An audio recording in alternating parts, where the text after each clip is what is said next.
আসসালামু আলাইকুম বন্ধুরা, সবাইকে আন্তর্জাতিক ভাষা দিবসের শুভেচ্ছা। আজ 21শে ফেব্রুয়ারি মহান ভাষা দিবস। আমি এখন দাঁড়িয়ে আছি আমাদের মানিকগঞ্জের যে শহীদ মিনার, ঠিক তার সামনেই আমার পিছনেই মানিকগঞ্জ শহীদ মিনার, যেটা আসলে ভাষা দিবসকে ধারণ করে। আপনারা জানেন 1952 সালের ভাষা শহীদদের, ভাষা যোদ্ধাদের মহান আত্মত্যাগী আজকের এই ভাষা দিবস আমরা যেটা পেয়েছি। আসলে 1952 সালের যে ভাষা দিবস, সেটা কিন্তু 1971 সালের মুক্তিযোদ্ধারই একটি বীজ। ওই 52 সালের ভাষা দিবসের প্রেক্ষিতেই কিন্তু 71 সালে মুক্তিযোদ্ধা হয়েছিল, আমাদের দেশ স্বাধীন হয়েছিল।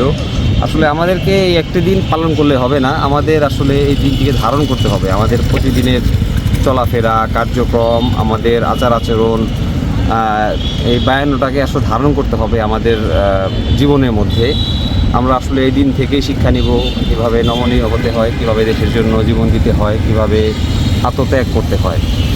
আর আমাদের মানিকগঞ্জের যে শহীদ মিনার আপনারা দেখতেই পাচ্ছেন, অনেক সুন্দর, কিন্তু যথেষ্ট বড় এবং অনেক সুন্দর করে। এবং এটা মানিকগঞ্জের যে বিজয় মেলা মাঠ, যে মাঠটাকে বলে বিজয় মেলা মাঠ, এটা আসলে মূলত বয়েজ স্কুলের মাঠ।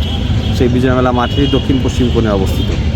আপনারা যদি মানিকগঞ্জে আসেন, এখানে আসবেন, ঘুরে যাবেন, আশা করি ভালো লাগবে। ধন্যবাদ সবাইকে, আবার শুভেচ্ছা। আসসালামু আলাইকুম।